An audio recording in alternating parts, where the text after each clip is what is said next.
because this is my first time in Finland. So I'm so excited. The only way I could reciprocate is to take you back home with me to Mexico to share another beautiful country, but that's how excited I am.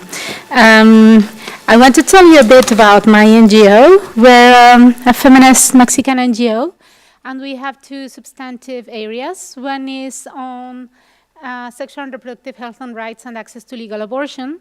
And the other one, that's the one that I run, is on public policies and budgets for equality and sustainable development. And what we do as a whole is, well, the area on SRHR, on sexual and reproductive health and rights, they do have a grassroots profile as well. They train differentiated population targets such as youth or indigenous people, also women at the community level, but they also have a very strong work with the health sector, and we did a lot of work for the decriminalizing abortion in Mexico City, and we were advising the judiciary branch when there was a dispute between the legislative branch and the judiciary branch about how, if it was constitutional to decriminalize abortion. So we do a lot of things in working with strengthening institutions in that sector. And my area addresses the rest of the sectors in the government to try to promote gender equality with a sustainable development framework. And so what we do is mostly to train governments in the gender budgets tool. To us, this is a very practical point of entry, both to the legislative and the executive branch. So we do it in the legislative branch, mostly at the national and the state level, depending on the faculties and the way in which they relate to the process of the budget. We do train them. Also their advisors. And with the executive branch, what we do is to go into the three levels of the government, also to the local level, and we try to work with them to change the budget within their programs, because I don't know if you're aware of, but gender budgeting is about programs and to change the way in which programs are being implemented, and then you reallocate the budget. So it's not about money, it's about the actions of the programs, and to make sure that those actions that are heading towards equality do have an allocated budget for a substantive implementation. So I'm going to share my experience with the gender budgeting in Mexico. You know that gender budgets is a very new tool. It was developed firstly in Australia in 1995, and from that onwards, I think we have very scarce time to develop it further. I heard in one seminar that someone was saying, well, yeah, but gender budgeting have been here forever and we haven't had much results. And to me, really, 1995 is very soon and very young. And so I would like also to share with you some of the challenges that I think that we have facing in working with gender budgeting. So this is what we are going to work today. In my presentation, just a very brief common understanding on what is gender equality and its principles. Sometimes we are talking about different things. And then the link between macroeconomic economy and fiscal policy under the gender equality lenses. Also, the differentiations that we do in Mexico about what is to analyze a budget and what is to design a budget, which are two different things. And just to share a bit about the Mexican experience within the legislative branch and the executive branch. And finally, just to link it to the happy event that joins us in celebrating the Beijing Platform for Action. What is the link to the three current platforms that are transforming the face of the earth, which would be the Agenda 2030, the Addis Ababa Action Agenda, and of course linking it with the anniversary of Beijing. So the principles of gender equality, first of all, Equality is the main principle, of course. Actually, it's a principle and it is a right, but it's a principle for human rights. So everyone has the right to be acknowledged in equal terms with another person just because we are human beings in the same, with the same degree of dignity and freedom as everyone else. But also equality is a principle for the rest of the human rights, meaning everyone is entitled in an equal way to have access to all of the other rights.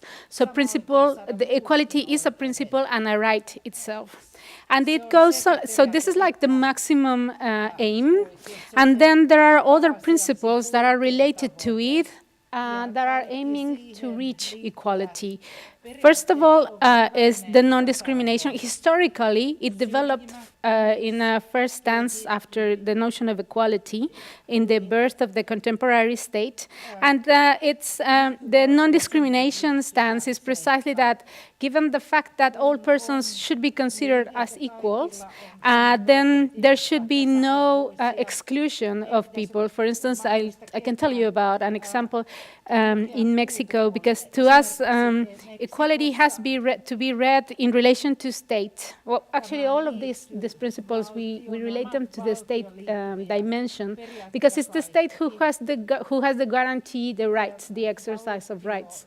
So equality, sometimes they ask, people ask, why are you looking for equality? I mean, even if you are guaranteed equality, there is no man who can get pregnant. So it's a confusion between identity and equality, because equality is in the face of the state. The state has to acknowledge that every person, regardless of their identity, is treated as an equal subject of rights. But then, in relation to non-discrimination, identity comes along regardless of your identity. Or moreover, you have to be allowed to exercise your identity while at the same time exercising your recognition of being treated as an equal in the face of a state. So in Mexico, we had like 20 years ago a sign in a park that said no dogs and homosexuals are allowed in this park, which was awful 20 years ago. But that's precisely the point. No state has the right to shut down the access to an exercise of a person due to their identity. So that's non-discrimination. But what we know so far is that in the notion of equality, there is not only equality recognized by law, but also in a substantive way. So we know so far that there are substantive inequalities, and the non-discrimination principle is not enough. So we have an inequality gap like this, and non-discrimination is just don't do it worse, don't make it worse, because then the gap will decrease, or at least it will remain. But non-discrimination is not enough, because then the gap will still be growing. This is why we need equity, the principle of equity. Non-discrimination is actually also human rights. It's acknowledged as a right, but equity is a principle for operation. And equity is the basis of our CEDAW mandate on temporary measures, that is precisely to be promoted when there is a gap, an inequality gap. You need to have a temporary special measure to diminish that gap. So equity is behind this mandate in para 4 on our Convention for Eradication of Discrimination Against Women. And so my NGO is called Equity because we really like this principle. It's an operative principle. Non-discrimination is just don't leave aside persons, but without the equity, the gap will still be increasing. So you need to close the gap at the same moment that development is advancing.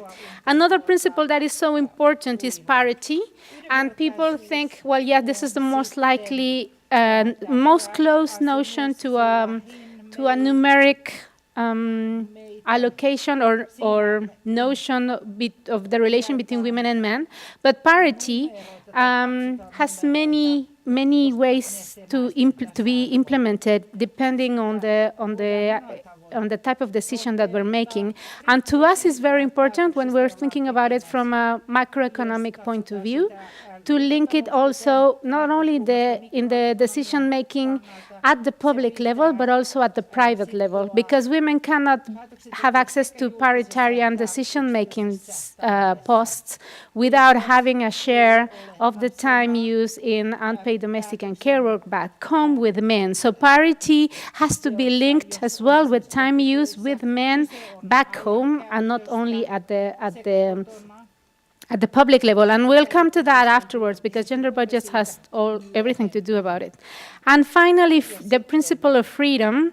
You know, you have your Istanbul Convention. We have in Latin America the Pará Convention is related to the freedom, to the right of women to have access to a life in freedom or free of violence. So the notion of freedom is also linked to the representation of women in public decisions posts, because if you have freedom to decide on your own, then you can have freedom also to represent. And this is also a thing that has been restrained to many women. And for instance, still in Latin America, women have what we call a legal personality that is in a first degree, that is, it's locked into your own person, meaning you cannot extend your freedom to another person. Such as in social protection measures, you get to have your own pension, but when you die, you don't get to have it extended to other persons, because your rights end when your person ends. It's not like men who have a legal personality that is broader and it extends to other persons around you. So you have your pension and it goes to your widow or your sons. So, but in Latin America, for instance, you cannot, as a woman, there are many places where you cannot have a concubine. No? As a man, you can have a concubine, but as a woman, you need to extend your pension to your husband, but not your concubine. And that's the kind of legal restriction that I'm talking about when you have a full recognition of your freedom, such as even be able to represent someone else or to extend your rights to someone else. So, but these are the principles for gender equality. To me, it was very important to address this because all of these principles will play along when you're operating with gender budgets, because you have to make them come into a reality and translate them. What's the impact of this in water or in highway or in finance? So these principles need to be in the back of our head when we're thinking about it. And the other thing I wanted to highlight is precisely what is the microeconomy and fiscal policy under the gender equality lenses. To us, I come from a Latin American tradition, and we have worked very hard on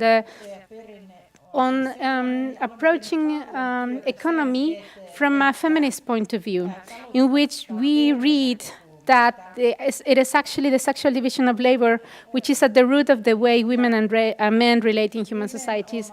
And the sexual division of labor is the root of gender inequalities. I could tell you a short story. It's like a myth, original myth, such as Freud's has its totem taboo myth on the father of the horde. We feminists have another myth that comes with the sexual division of labor.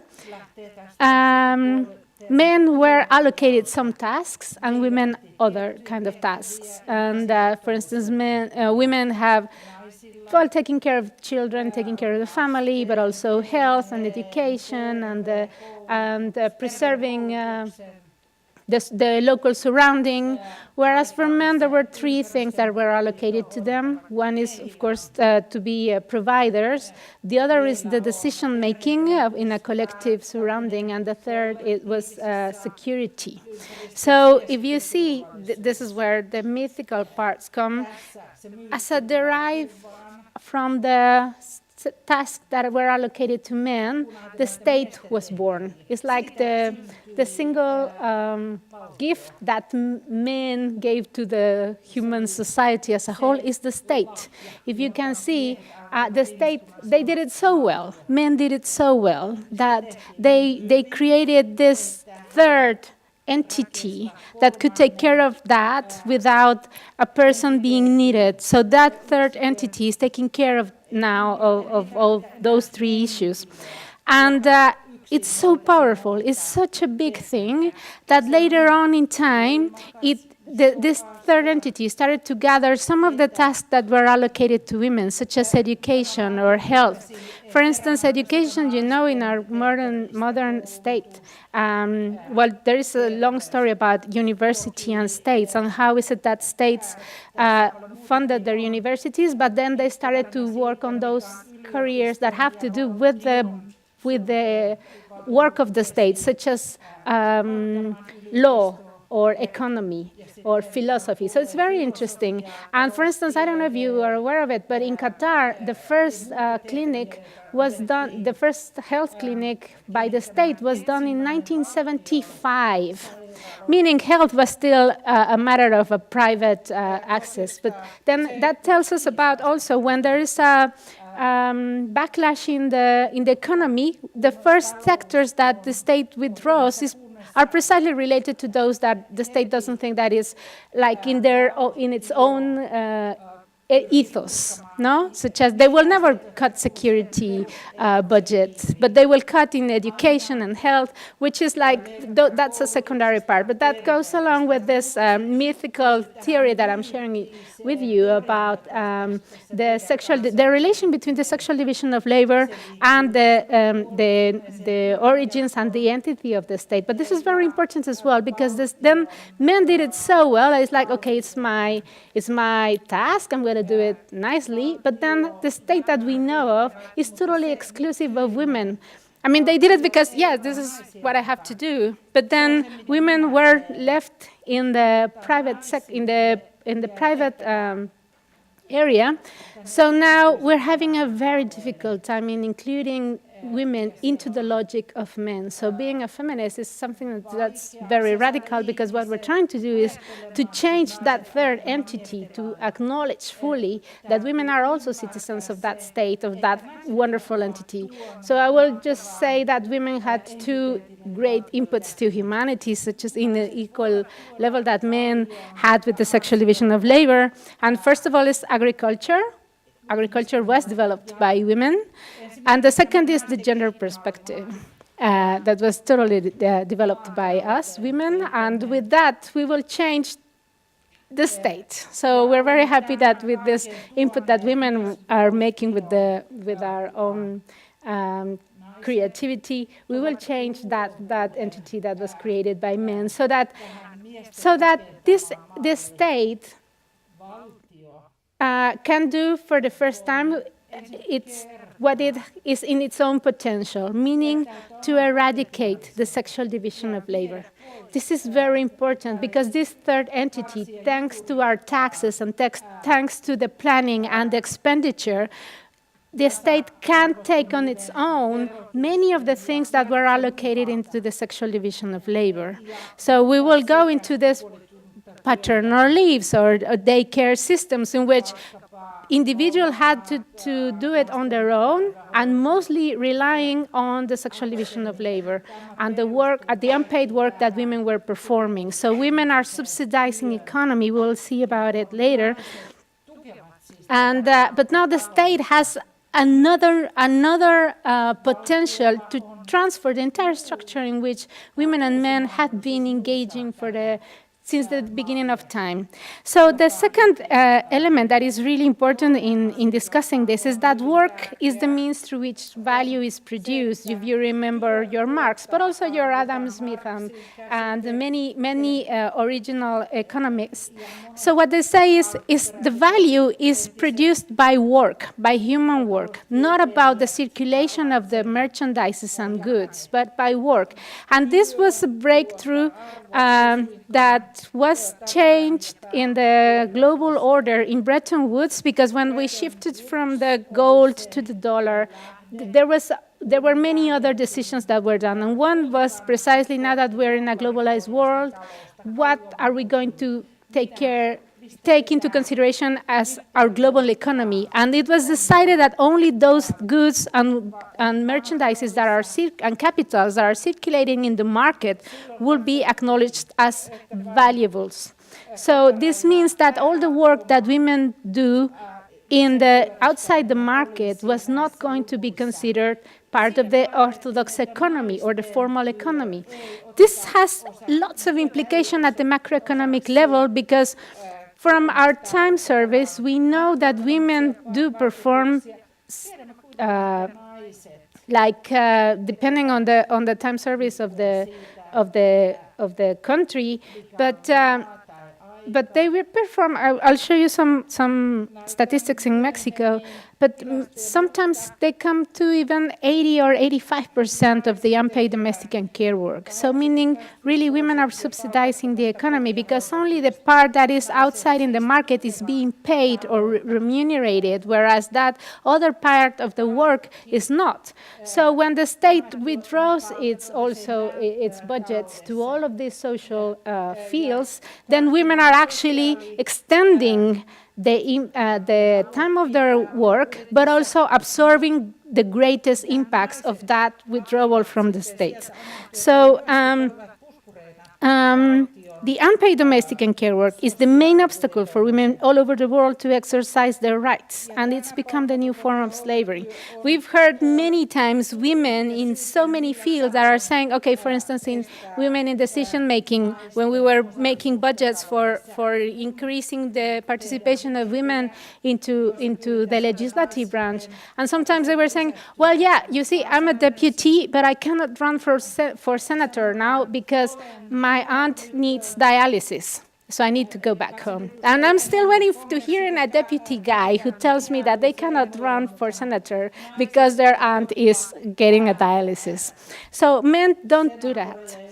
So women are part of the decision-making posts in numbers, but the person change because they cannot stay until the full cycle of political life. So we have the numbers, 30%, no?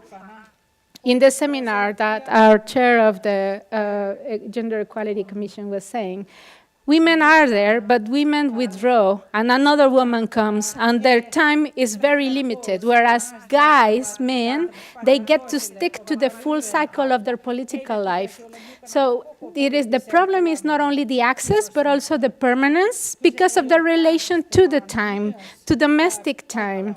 And this is very important as well because women have to make a decision, should I go to my master's or my PhD, or maybe I just take it online, or maybe I'll just take some small seminar, or maybe I'll just watch a YouTube video of 3 minutes because I have to go and pick up my sons in the school. So that kind of decision that narrows the field of access of women to their rights in terms of time use, employment, education, health, and many other things are at the back of their minds. So this is very important because when we're working with gender budgets, the first thing that comes to our mind is narrowing the sectorial gaps. What I'm trying to say here with all this is that if we don't make a parallel effort to diminish this macroeconomic challenge alongside with sectorial gaps, we will not eradicate inequality, gender inequality. We will just be improving some of women's lives, but not eradicating inequality as a whole. And that's the main challenge of the gender budgets, because you have a methodology that reduces gender gaps, but you don't see it as a whole because you're working with a program or you're working within a field sector. So you have to bear in mind what are the combined actions that you need to take into account to bring these macroeconomic lenses alongside with your sectorial approach. So what is gender budgeting? Yes, it is assessing the impact that the action of state, whether it's laws or policies and budgets, has on women and men due to the social gendered order. It acknowledges both the condition and situation of women and men, meaning that because of the condition of gender, we know that women are discriminated. And that has to do precisely with what I was saying about the confirmation of state. State was made without women, so that's the condition of discrimination just by being women. That's the condition of discrimination. It doesn't mean that in your personal situation, you're facing all of the types of discrimination that a woman can face. So that's important to differentiate condition than situation. Even a male can face discrimination by gender, and that has to do with their situation, but not their gendered condition. For instance, a young migrant or an elder man who's poor in a rich country or whatever, no? I mean, situation has to do with your historical context and your personal experience, where a condition has to do with this social division of labor I was telling you about, and that has to do with that as a gender, women are in a discrimination stance in front of men.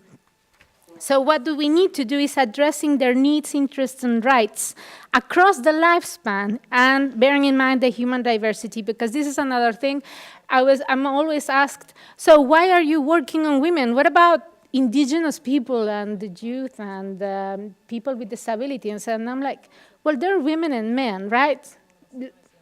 I mean, it strikes me as they don't see. And now there's this concept on intersectionality, but I mean, it's fine just to emphasize diversity, but really, if you are doing gender policies, you need to bear in mind age and disability and geographical status and all of the things that are pertinent to the human bodies and the human experience in the world. So this is very important, because then when you're doing gender budgeting, it's not only about an allocation of women and men, it's about what does this group of population need in terms of, the differentiated needs and interests also in relation to gender.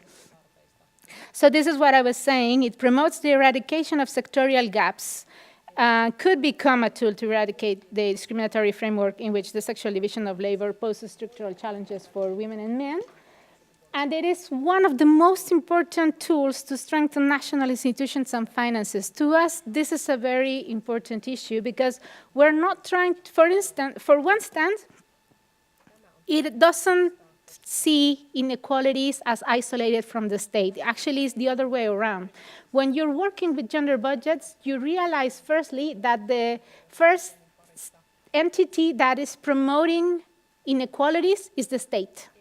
So you have a health campaign, and you're calling mothers to come and vaccinate their children. And so why aren't you calling the men? And if you have a campaign for, okay, so all mothers should come and clean the schools, or because we're voluntary, we're doing communitary work, so why aren't you calling the fathers? And if you want a sanitary policy to clean for water, to clean water in Africa and Asia, so you teach women how to do it, but you're not teaching men. Or even now in the COP, at the climate change policies, you say, so let's give women clean stoves. What, are men not eating cooked food? Or what? Can't we teach men how to use clean stoves? Or you see, that's the kind of question that I want to pose, because it is a gender, they say this is a gender budget, clean stoves. No, but the question is, are they reproducing the sexual division of labor? Because otherwise, it's just a budget for women. Just a budget for women. It's not gender budget. You are just promoting that women will keep on cooking and cooking until the end of time. They will do it very nicely, but until the end of time. What about men? So, with a gender perspective, you will add, well, let us bring the community here. And what about the engagement of men? It's the same when you say, oh, yeah, women's empowerment. Well, you're bringing women to, you're increasing your participation of women, but you don't know that that woman is telling her neighbor, oh, please, will you take care of my child? And I'll do the same with you on Saturday. So you're adding an extra burden on them in terms of time. So women who are taking part in decision-making, just by your program in which you want to empower them, but you're not considering the rights and the framework and in relation to time use and value, you don't know that you're actually increasing a burden on them because you're not bearing in mind where's the guy, where are all the men in the community. It's not necessarily the partner. But that's very important. So gender budgeting needs this recollection within the sectorial gaps and also access to the broader macroeconomic dimension. So I'm going to go through this country case. We in Mexico have one of the strongest experiences in gender budgeting. The feminist movement played a huge role in it. Whereas by promoting the technical tools, but also because we infiltrated feminists in all of the legislative branches and, of course, the executive offices. And so we worked hand in hand with them. And, of course, there are many men who are allies as well. So just to share that in the year 2000, we started the analysis of programs of health by my NGO, Gender Equity. And then we started to broaden the field with different branches of the executive power. And then in 2006, we started working very systematically with the legislative branch. So by the time in the year 2008, we already had an official annex. I think you have a similar thing. An annex that is presented by the legislative branch that collects all the programs that have an allocated budget for women or for gender equality. And that was presented by the legislative branch. And then in 2011, we had a major breakthrough in which we managed to change the law on the budgetary law and the planning law, meaning that, and with many implications. One was that every program that was part of this annex had an irreducibility tool, meaning that yearly you could not reduce the allocation of the budget of a program that's contained in that annex to ensure sustainability. And the other thing is the non-transferability, meaning that if you have an allocated budget for the exercise of that year, you cannot use that budget to transfer it to another sector. For instance, which was happening a lot. You have a gender budget allocation, and then a disaster comes. And of course, we're going to take the money from the women to deal with the emergency. And of course, it's very important to deal with emergencies, but also the budgets that we've worked so hard for gender equality. So it's like, no, you cannot use the budget that was allocated to women or gender equality. You need to go and find it somewhere else. So that's also an incentive for people who are managing the programs to say, okay, I want to make sure that my program will not get a cut next year, and that I can actually implement without any threat throughout the cycle. So that was a very important thing. And the executive branch, of course, has also a mandate to present that first package of programs that are allocated towards gender equality, and then the legislative branch reviews it. So these are the legal programmatic framework for gender equality and gender budgets in Mexico. We have a law for equality, but also on life free of violence, and national gender equality plans. But this is the thing that interested me most, the time use surveys in 2002 and 2009, and they're derived from that a satellite account to devise time use based public policy. This is important. What's the time that women and men are using in their daily tasks? And so from that on, you get recommendations to pursue public policy, and you make a link with the gender budgets. We have 5 referential budgetary tools, meaning one is the annex I told you about. But in the budget yearly comes not only with the presentation of the programs and the allocation, but also another compilation of mandates, like the legal part of the budget. Maybe you have it, something like that. And we have an article that goes along with the annex, and that's where it's stated that all programs in this annex will have a non-reducibility or non-transferability.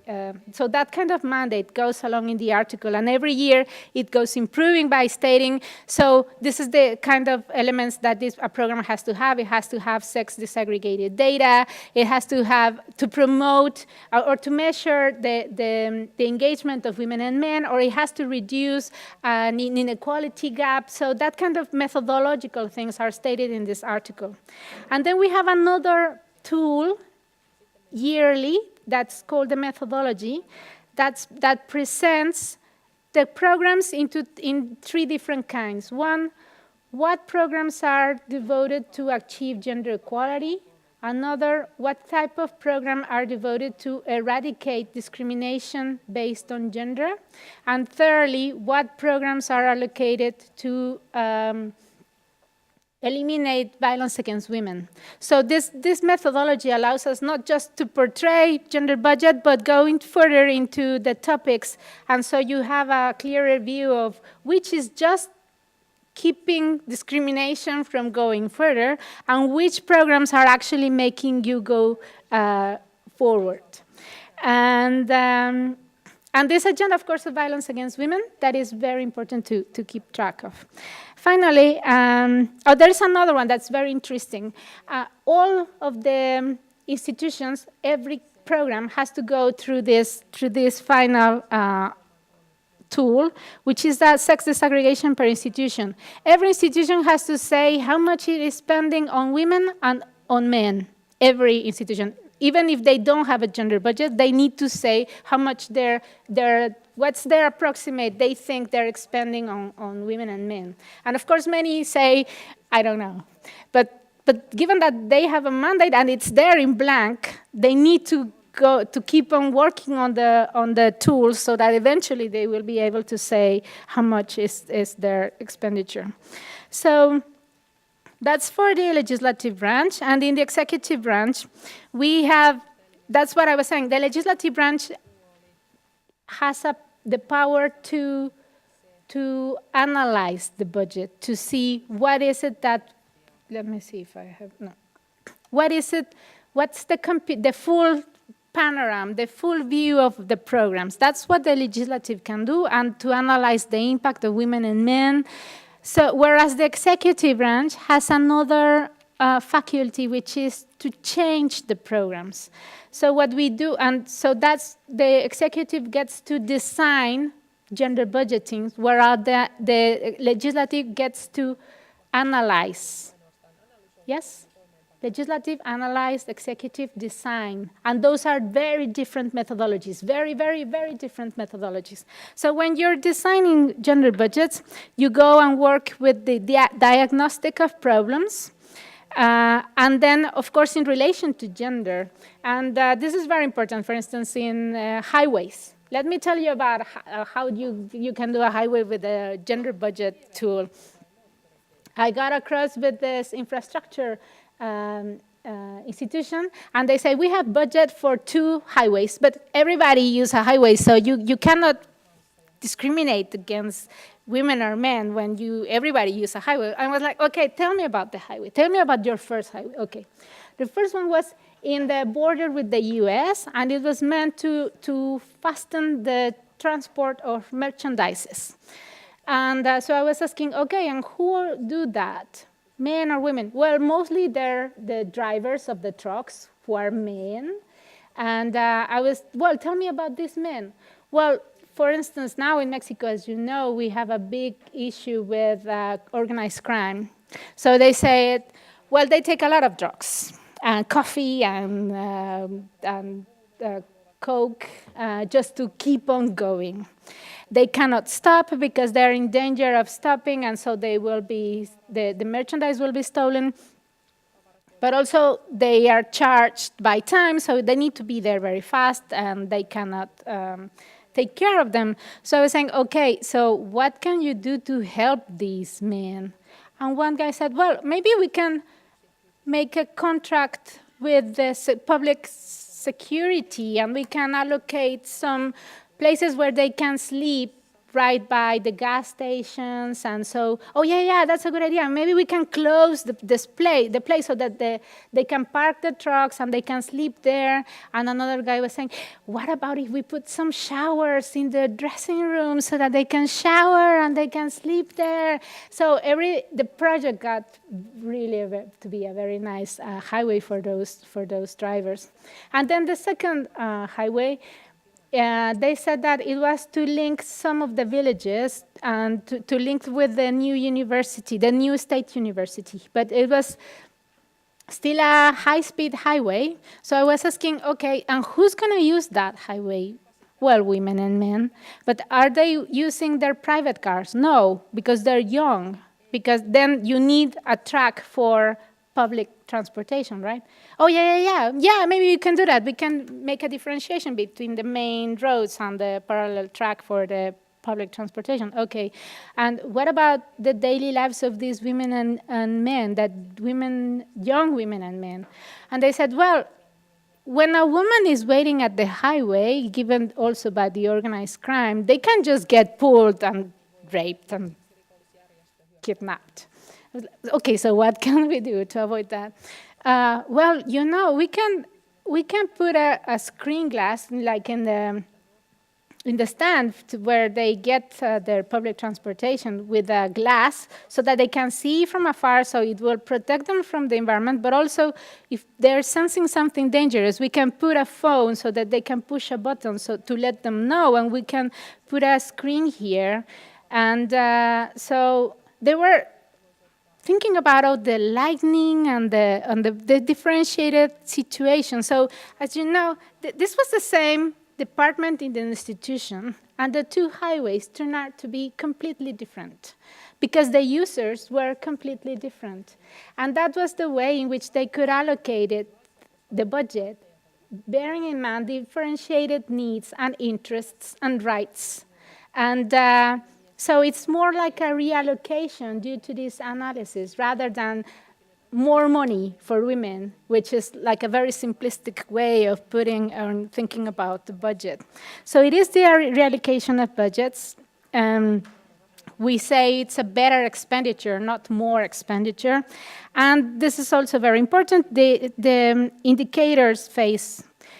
For process is so important. You need, because you're changing structural barriers, you need to measure your process. Something is going to go wrong during the process, always, all the time. So your process indicators are very important so that you can intervene and change the way you're working. Of course, the impact, the outcome, the immediate outcome, and eventually the long-term impact. So some of the basic element things is that you need a segregation of data by sex, age, and many other conditions, but depends on the faculty. For instance, transport cannot ask you, are you a man or a woman, or you prefer a different identity? How old are you? Did you have sex in the morning? Health can ask you that, and you better be sure to tell them that you did or not had sexual intercourse in the morning, because that your life depends on telling the truth. But transport cannot ask you those kind of things. So transport cannot have a disaggregation of sex for their measures. So they need to come up with a different way in which they can calculate how many men and women and what is it that we're going to provide to them. It depends on the faculty, the degree of engagement in which you promote all these basic things that you say about sex disaggregation, but you need to be aware of the sector. And of course, you need to promote differentiated actions for tracking and evaluation. And that with gender perspective, you can go and change the policy of an entire country, of an entire state, of a municipality. But with this same methodology we've used just only one institution comes and say, I want to change towards and make a transition towards gender budgeting, just gender budgeting help me, or even one area, or even one project. The methodology is so plastic, the methodology that we use is so plastic that you can intervene only one program, or one area, or an entire government, as we did with the Mexican city government. So we have differentiated transport, and we have done Yeah, we've worked with water and sanitation, infrastructure, human settlement and planning, including urban furniture, transport, waste management, agriculture, including micro and meso-productive project, disaster risk management, including military forces, culture and sports, education, health, finance. For this, it's very important that we've developed fiscal handbooks and formats so that every institution knows how to make the transition towards gender budgets, because now in our change in 2011 budgetary law, the government is mandated to transition towards gender budgets, so we are changing from the start in the finance institution how to do that. And well, institutional culture, including violence against women, so you work with the controllery area so that they are really working with that. And you need a lot of things for institutional resources to work within the institutions to change violence against women, but also gender wage gap, glass ceilings and windows, parity and parity, but also paternity and parental leaves and others. We've worked with the ombudsman, tourism, security, climate change, etc. Practically all sectors. But let me tell you, there is not a single experience in the world that has gone beyond 1% of the entire budget. Not one. And I was telling you, we've been here since 1995. We haven't gone through the 1% of the budget. Why? Because people still think that women are in the social sectors, and those have the narrowest budgetary allocation. We need to think about the implication of every budgetary allocation in infrastructure, in energy, in every field. So this is why we need to move gender budgets outside its comfort zone and move it really to the large scale. So, of course, gender budgets is one of the main supporters of the women's machineries. And in Mexico, it has a mandate to promote gender budgeting. And also the feminist movement is part, for instance, of boards at the national level to monitor budget in informal settings alongside with the majors and governments and the mechanisms for the advancement of women. And we also take part of the processes advanced working with the legislative branch. I'll just say with the legislative branch as well, that another task in which we found the convergence between the executive and the legislative branch is working. The Commission of Equality calls every year the operators of the programs and say, come here. Every day is a different sector. So tourism say, okay, so we have our tourism program, but it's related to violence against women because we're keeping traffic of women here. So they just relate the way in which they operate the project. And the commissions of the deputies of the Commission for Equality, they keep on asking questions such as, and is the budget enough? Or the other way around. I'm giving you lots of money and all you're doing is this. So every year they have this dialogue, and it's very important because that's another part that the legislative branch sometimes is leaving aside, is the monitoring and review of the project. And they have a huge work to do on that. So feminists, the civil society, we come along with the legislative branch, and we do it hand in hand to review action, the expenditure, the advancements in gender indicators, the diminishing of gaps, and what are the institutional requirements, because an institution sometimes is very alone, and they don't have enough installed capacities, because we're changing the world, actually, the notion of the traditional world. So an institution also has a lot of challenges, and they need to bear into consideration, what do I need before I start to change that outside? So that's very important. And another thing that I would be very interested in hearing in the full experience that will be presented here is whether the legislative has the capacity to change the rules of operation of programs, because in Mexico we have a very short period, but then usually that's on the faculty of the executive branch, but there is a very narrow window of opportunity so that the deputies can review the rules of the program and say, I suggest that you change it. For instance, that you don't get to call for women to get an ID, because many rural women or distant women or older women who, well, I was baptized in a church, but the church fell down, and so I don't have any idea. I don't know where I was born. So if you're requiring all these very hard things, then they won't have access to a program. So that kind of small thing can make a big difference in accessing a program.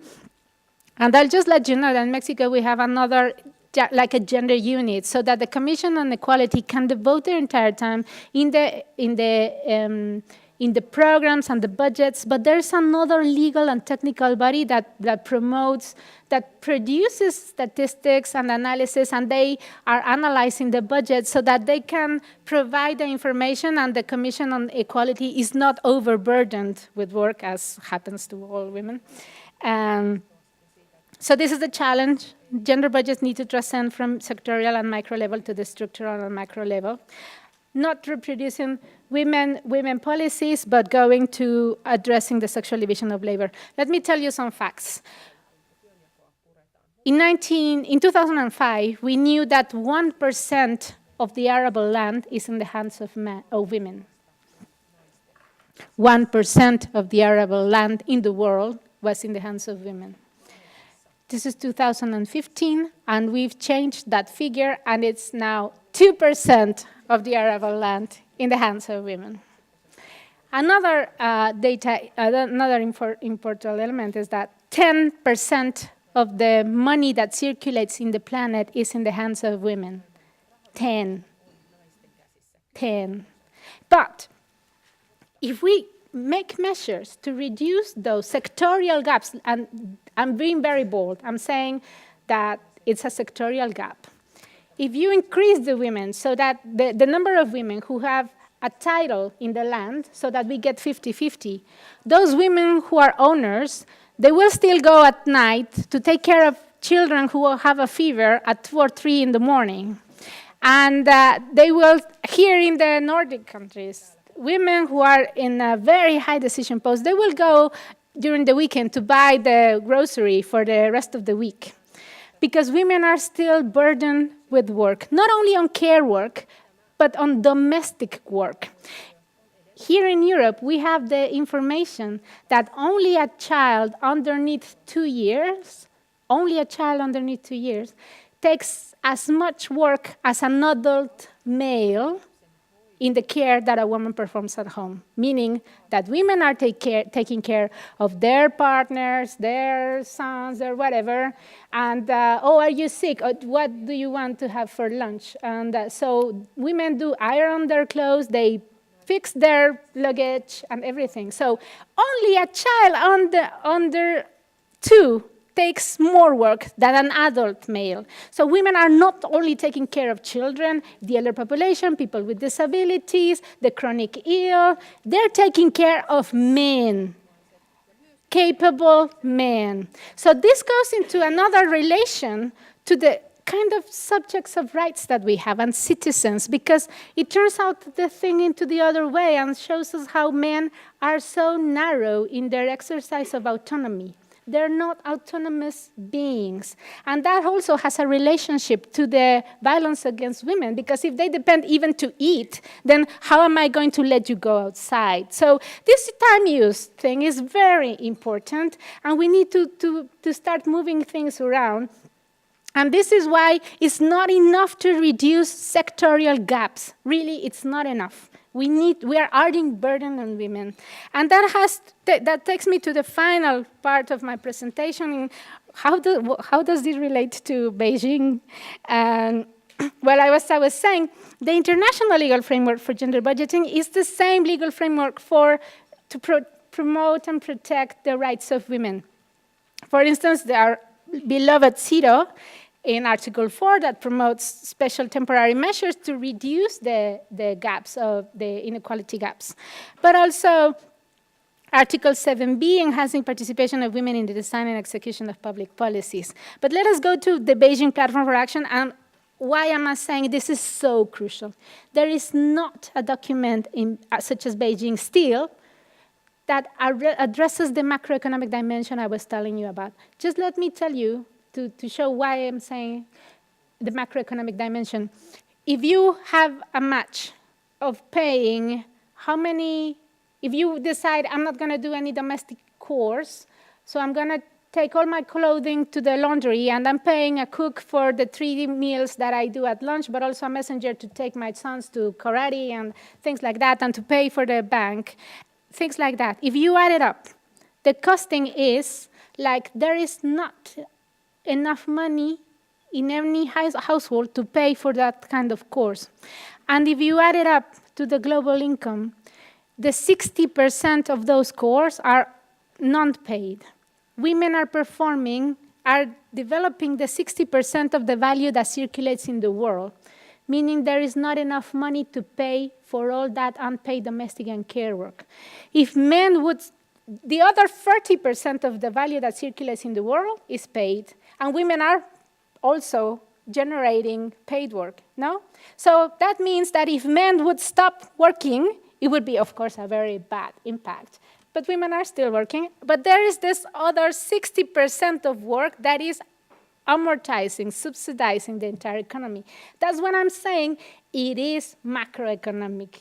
It is a macroeconomic thing. So even now that we have our time use surveys, we know that it amounts, and because if you do the costing per value, then there is not enough money to pay for it. But if you do it on salary, the minimum salary, in Mexico, for instance, it amounts like 21% of the national gross income. It's even more than the 70% that we get from manufacturing, producing. So, and it depends. In Japan, it goes up to I think it was 45%. So it depends on the national statistics.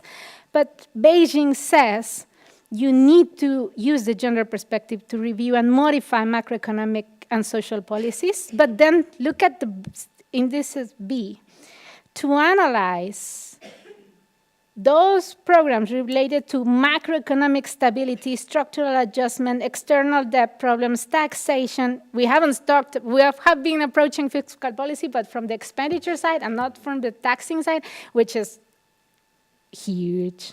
Investment, employment, markets, and all relevant sectors of the economy with respect, well, whatever, no? But then also assessing their impact on family well-being and conditional adjustment to promote more equitable distribution of productive assets, wealth, opportunities, income, and services. Concentration of wealth. 1% of the population owns more than pretty much half of the wealth in the world. And then, for instance, in the US, of 8 billionaires, there's only 1 woman. But when you put only the women aside, of 4 billionaires, 3 got their wealth out of inheritance. So there's also a big sexual division of labor in the concentration of wealth. And finally, to restructure and readdress public expenditure with the aim to increase the economic opportunities of women, to promote access to resource and stuff. This is very important because the 2030 agenda does have indeed a target on unpaid domestic and care work, but only to recognize and value, not to reduce and redistribute that work. So it's like, yay, women, you're doing great, keep on the good work, but not sharing it with men or reduce it by means of public measures. Because this has to be very clear. I'm not saying that everything has to do with in a relation to men. This has to do with engaging the state, the private sector, communities, families, men and women, to share and redistribute the unpaid domestic and care work. It's not about women and men. And as I was saying in the beginning of my talk, it has to do mostly with the state. So we need to return to the macro transformation that was addressed in Beijing and our big instruments on human rights and gender equality of the 90s.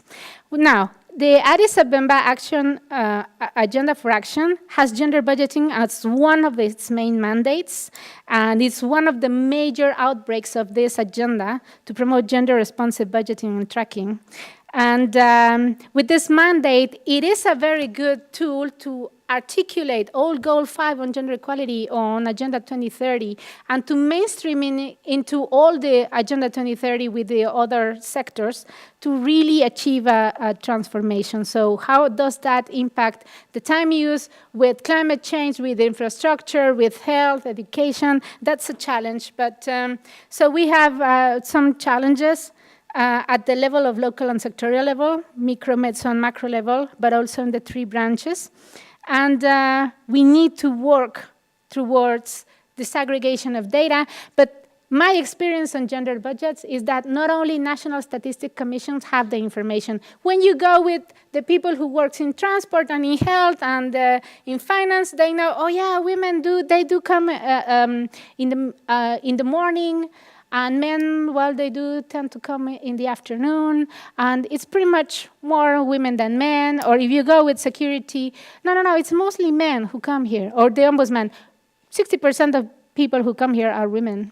So they know their population, they have their internal statistics, and because if you only leave it to the National Statistics Commission, that would be an overburden, and there is not enough money to bring all the information that we want for Agenda 2030, whereas with gender budgets, you're automatically producing that kind of detailed data that you need for the disaggregation, and then to add it up to an aggregation calculating system of advancing in every goal.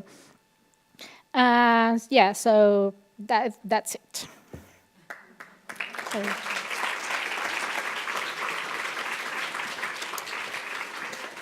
Thank you very much, Emilia.